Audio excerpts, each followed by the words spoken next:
So, now it's the question time. We have roughly 25 minutes for questions. Please challenge Brother Afro on what he said and add new ideas, and that's what we are doing. Please, who is? Please. Firstly, Allah was good and very important. Touched on a lot of, the real issues that we are having friends. Just had two questions actually. One of them is referring to the answer that Imams give. How you mentioned that a lot of them, they get asked a question, or a lot of the people that you've rehabilitated throughout the years, they're giving you a straight answer saying that we didn't get an answer for our question.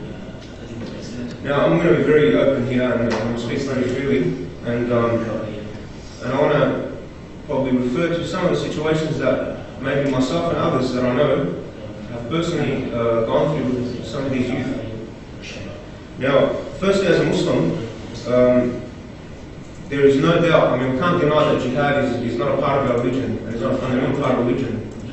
And jihad, it's something that, depends how you look at it. Jihad, to defend yourself, defend your honor, defend your land, against oppression. This is something that is there, and it will never, it will continue to be there. As long as there is oppression, as long as people are going to stand, in the face of that. So, and obviously this is, backed up by the text from the Quran and Sunnah. The question is, where in the world today can jihad be legally applied? This is a question that we face, and this is a question that a lot of you are asking us this question, because if you look around in the context of today, there is no such thing as jihad anyway. You can't, to go overseas and fight. This is breaking the law. For that person to like even fund or even certain it's illegal. You can't even do that. So the youth, this is a common question that we are faced with. Now, obviously, they want to defend themselves, whatever against oppression. And in today's context, it's become a crime, like I said, to participate militarily, in a global context. And however you look at it as a Muslim, this young Muslim person needs answers. And when he asks you, can I go to, for example, I'll give the example of Syria, this is what's arising today. Can I go to Syria and help, for example, alleviate this carnage and this turmoil that this country's going through? So, and obviously, and just to mention the recent figures, there are over 100,000 killed in the past 2 years in Syria. Over 100,000 people killed, militants and most of them are innocent, women and children. So when they see this, and they see that there is no substitute power out there that is, eliminating this threat or putting a stop to it, at least, people say, okay, we want to take on that role as youth, as Muslims, as a person wanting to help human nature, and bringing back their simple rights, the rights to live. And we constantly ask, the question, what do we do? Can I go overseas? And we're in a position now as Imams. Either we give them an answer, we say to them, okay, you can't go overseas because it's illegal. Because it's illegal by Australian law. If you go overseas, they're not going to buy this one. Because to them, this is not even something that they are considering at this stage. And if you tell them, okay, you can support in other ways, okay, how? They cannot, I'm talking stopping a blood pool, not, putting a band-aid on the wound. Helping refugees is good, but in stopping the actual blood pool, this is where the question is: how do we stop it? We can't fund any groups, all right, that are engaging in war, and we can't take any sort of steps. So we are in a position, okay, to be silent. In many times, in most of the cases, we cannot answer. It's either because we'll either be breaking the law by giving them a certain, even if we were to give them a rational answer and say to them, okay, no, we have to defend, as a person, it's important that we defend people that are in need. It becomes very difficult for us to put ourselves in that position, and then by saying, okay, no, you can't, because whatever reason it is, a lot of them are not buying this, a lot of these youth, they're not. And they may show that they are agreeing, and they may show that, out of respect to your position as an imam or as a sheikh. But, the reality out there is not, it does not back any of this or that. So, I believe, this can cause some sort of suppression in the youth. It's a problem that's there, and it's very hard for us to. So, what do you think? So if I could briefly mention the approach I take, and I believe that this approach is entirely within the rights and permissibilities of Islam. That first and foremost, you also have to help them to change their assumption that in fact Syria is the only place where this is actually happening. Point number one. So if you can actually help them to understand the... Everywhere is legal, brother. Yeah, but you cannot. I realize that. Can anyone come and say, I want to go to, say, even Burma is illegal. Anywhere. You can't go and engage in anything. Yeah. So what I'm trying to say is not about the legality or the illegality, is to first let them understand that the problem is greater than their assumption that somehow they can actually make any difference in this direct way. Point number one. The second point actually I bring to them, and as I said, I consider this to be absolutely permissible in our deen, is to let them understand that our jihad is holistic and not only military. Right? So I give you a simple example that I actually have used to people, for people to actually do so. I ask them that if you are able to spend your time and look after the plight of the sick, and in a very difficult circumstances, the Aborigine community right here at the land that we live on. Now that's a jihad. If you can stand to that, you will start to see that in fact there could be actually changes. So in other words, there is actual influential concerns which we have right here that we need to actually get ourselves involved in. In other words, we do where Allah subhanahu wa ta'ala's qada and qadr has placed us. And Allah subhanahu wa ta'ala will then place us where He wills us to actually place in that regard. The third point I want to actually share with you, just to actually show you how, if you did get them to in fact act with mujahada in Australia, and people might disagree with me because I understand the various factional differences in relation to the jihad issues, I understand that. But I'm just sharing with you what I do and what I'd like to do. Here's an example, if I could quickly share with you. An ultra evangelical church, I'm not going to mention the name of the church, in Australia, in Sydney, have been planting trees with us in Australia. We joined to plant trees with them. They had no time for Palestine. No time for Palestine. But they were people who actually supported Muslims in Australia when the vilification case actually happened in Melbourne. They supported us, right? So we had some connecting points in there. When the incursion happened in Lebanon about 2 odd years ago, I awoke to a newspaper article. Remember, these people had no time for Palestine. They actually openly had on their websites that they support Israel and the Israel killing is legitimate and all those kind of things. In the newspaper, it was unfortunate they actually mentioned our names, but I don't have a problem with that, but just from a community perspective. In the newspaper, they mentioned this, that today we reject what Israel has done. We reject what Israel has done. I'm just paraphrasing over here. We reject what Israel has done because we have been open to an understanding that Muslims are good people. I think that is one step of our jihad, if not many more than that. So it is not only about being involved in, well, it's illegal, it's legal, it's illegal, what can you do, but also providing that, as the Prophet ﷺ always did, an alternative where they can still do something good. And this is the basis I work with the community I do so. We've got lots of things, so could I actually make a very brief comment out? Now, there may be other imams who may be able to share their experience and maybe helpful suggestions, because this is a real problem. If you're a Somali imam problems happen in Somalia. People actually related to what's happening over there. Families, connections, people being killed, or Syria, or somewhere else. They come to you and ask this question. The legal issues are there, but it's a practical problem for a lot of imams too.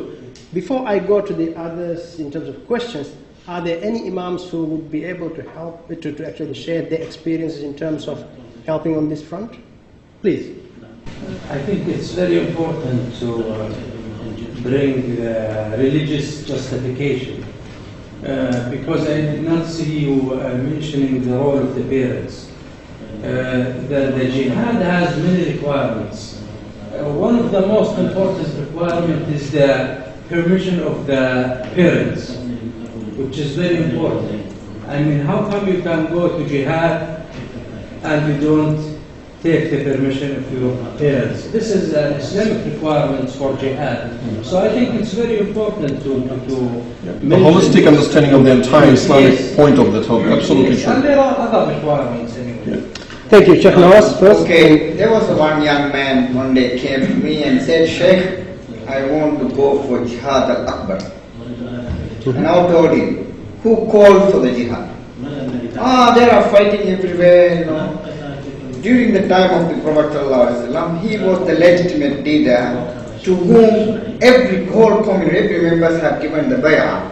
Now, which leader has declared jihad against anybody, any regime, who has the legitimacy to declare jihad? So that is the first point, and he was unable to answer that question. Because that kind of dialogue really helps, doesn't it? Yeah, absolutely. Yes. Yeah. And then at that time, the time of the Prophet ﷺ, it was not just haphazard jihad.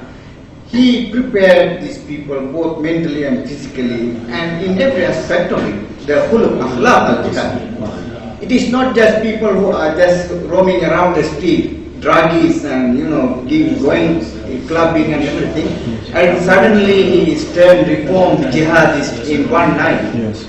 And I don't think that these people should be encouraged by the Imam. Brother, are you praying 5 times a day? What is your connection with your parents? How you look at them? How you talk to them? Do you help your sister, your auntie, your uncle? Do you have anybody who need help in your family? Are you doing jihad for all those things? Are you in the first place prepared to understand Islam in such a way that you may be able to take a decision at the particular time that I have to abandon this jihad? And if you remember, in the case of the Kenyan attack, the two people who went to do the jihad, did the bomb, and one of them jumped out of the car and ran away because he, according to his knowledge, now I am going into a suicide, not a jihad. So this is very, very important because he had a very good understanding of the concept of jihad at that time. So the person who is asking us, people are dying in Syria, should I go to jihad? What is his background? Yeah. Why he wants to be? There was a mafia leader, and I met him in the prison, and he told me very simply, I want to become Muslim. Can you please help me to become Muslim? I asked him why. Because Islam says you can do jihad against all these kuffar. And who is he? He is one of the leading mafia members in Melbourne. So please, brother, when you have to talk about, don't be so emotional about what's happening there. Yeah. What is going on in his mind at the time when he's asking the question. It's an example. It's good to see different experiences. This is my anecdotal evidence of how we can counsel a person when he comes to you asking the same question. Thank you. Please. Alhamdulillah, there's a lot of inspiration coming out from this floor. But the things that happen so fast with me here, because I'm going from one thinking to another thinking, and further to start giving fantastic answers. Still dealing and grappling with Sheikh Mustafa's question to you. And mashallah, wonderfully that you said that change the mindset, paradigm shift, or whatever you may call it, terminology. But I'm thinking that what Sheikh Mustafa is trying to present here is that you get different kinds of individuals that come to the imams and ask him to go for jihad. Now imagine there may be a Syrian brother who is seeing this, what's happening in the media, and he's wiped out because it is his country he's in trouble. He must have lost a lot of dear ones, close ones. Now sometimes when those things are attached to the heart, then perhaps your prescription may be a failure. Yeah. It's, So how does the imam deal with that? Yeah. I think there's a kind of a universal understanding of how do we, what do we do by understanding that Islam needs to be explained to them in a holistic manner, but then there'll be particulars as to how you go about doing that with that person. And then there's also a universal, for example, in the case of, say, for example, when we talk about what the Sheikh was, to give an example, I would actually hold his hand and say, look, give me just 2 hours, let's go to the hospital with me, just come with me to the hospital. Instead of asking him, saying that, why, are you visiting sick people? Because that is intimidating. Hold his hands, just come with me and some help. And you go there and you see people transforming in this kind of thing. So you're absolutely right. Different people are affected and transformed differently. And I totally understand Sheikh Mustafa, actually the point actually is making that, these people are practicing Muslims and they want to be good Muslims. And we and whatever frame of mind they're actually coming from, we have to be able to actually give them an answer which is appropriate and permissible in Islam for us to actually be doing so. And there are quite a few furu, there are quite a few branches in there for the particulars to actually be taken out from. And this is what we have to start developing models for this kind of thing, so that imams can be given models and trainings and PowerPoints and things like that, so they can actually say, okay, brothers, come over, let's look at some of these points here. Let's see how this actually transpires. What happens when we talk about these matters? Thank you. Please. Followed by Dr. Muhammad Abdul. Please. Exactly what I'm relating here with the question of Brother Mustafa in the answer from Dr. Rahman. Dr. Rahman, because I have a weekly session with the community, especially the youth. And then the question came to me as Brother Mustafa, and I told him that, look, the jihad have some principles, some requirements in order to be followed. He said that today there is no principle because our brothers and sisters are being killed around the world everywhere, races, invasion in every Muslim land. So the requirement for the permission from the parents is not applicable here. Why? Because that's not the time at the time of Rasulullah sallallahu alaihi wasallam. Now we are living at the time that there is no leader and there is no such requirements. So this is the real problem that the Imam faces. But sometimes because we can't put it in everywhere, so this is the place that we are here in order that this is a real problem.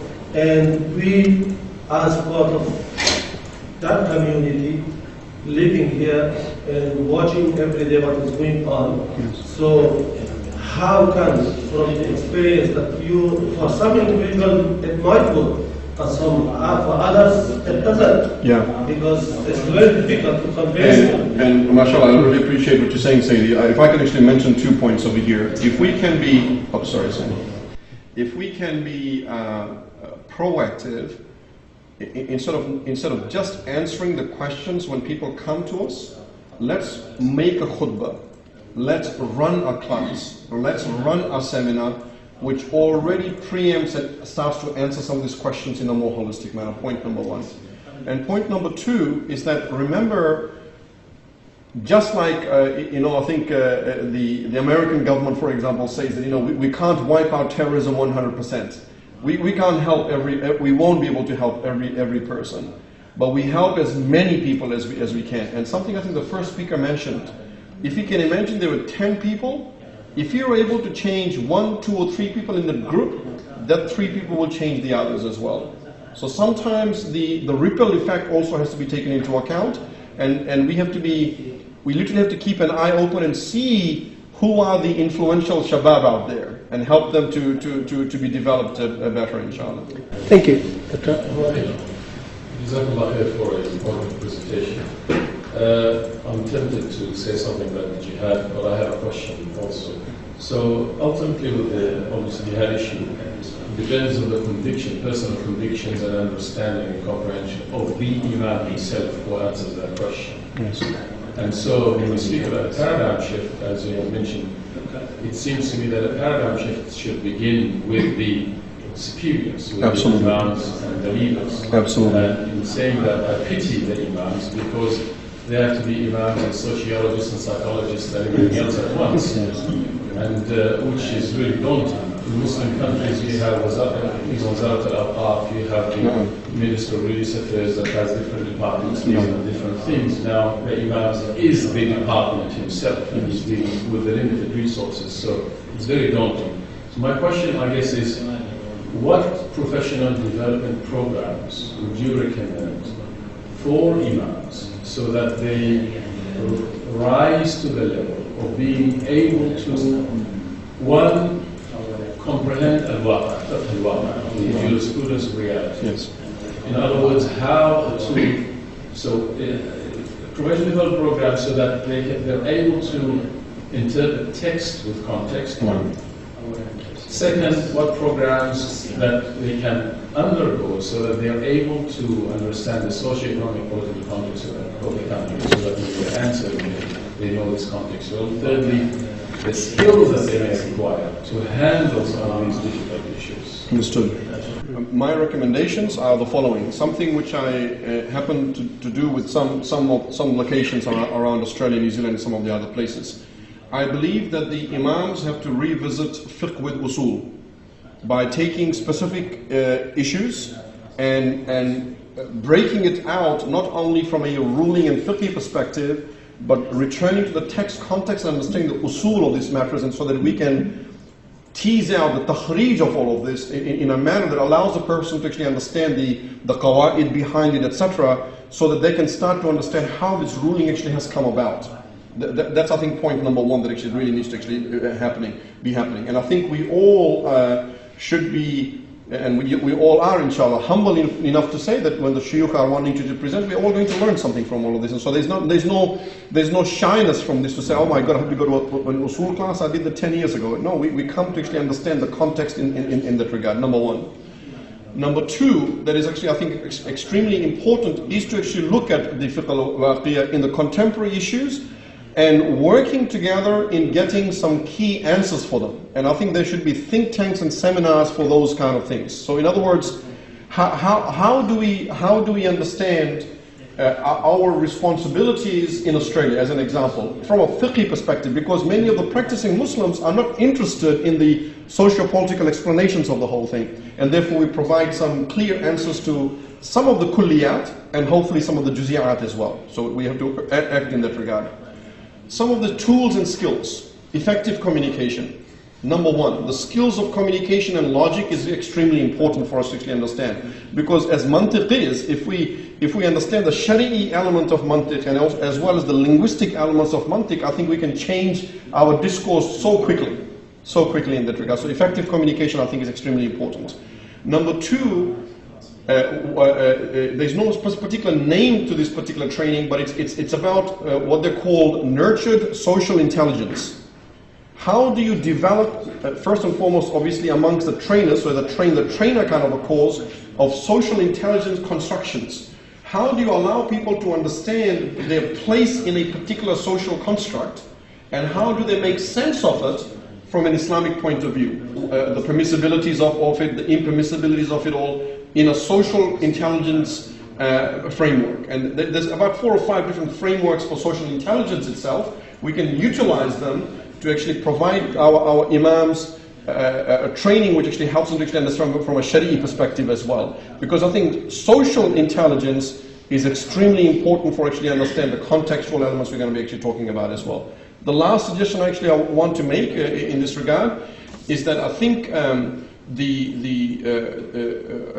there should be a kind of particularly for the Australian National Islamic Council, that there should be some kind of funding developed for it, because this whole idea about the Imam being a department in itself, I would like to see how we can actually get the government to actually fund to develop technical papers.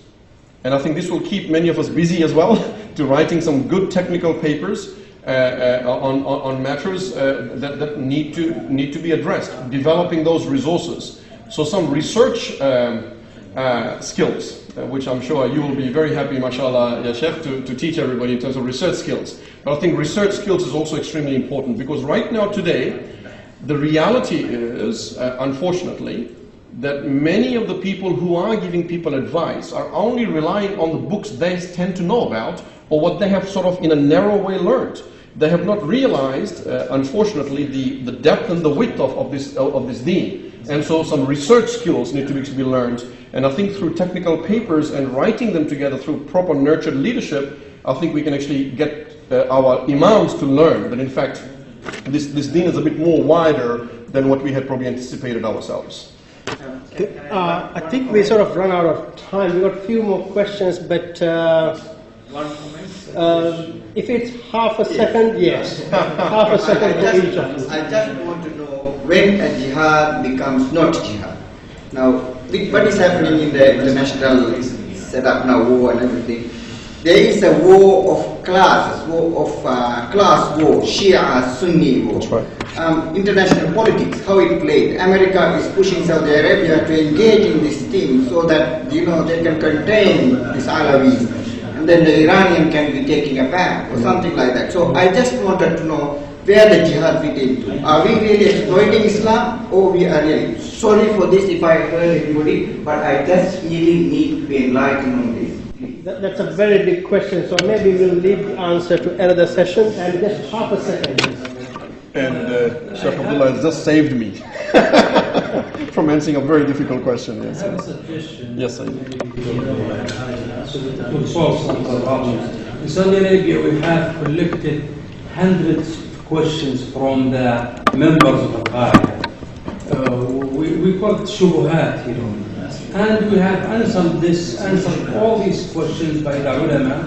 So it became a reference for the imams of the masjids. So I think it's very important to develop a guide or a manual for the imams where you have all these answers for the imams. I think this will help most of the imams. You have all these kinds of questions. Thank you very much. So maybe in your talk tomorrow you probably elaborate on it a little bit. So I'm sure you will agree with me that Brother Afroz has done an excellent job in his presentation. And it's tea time.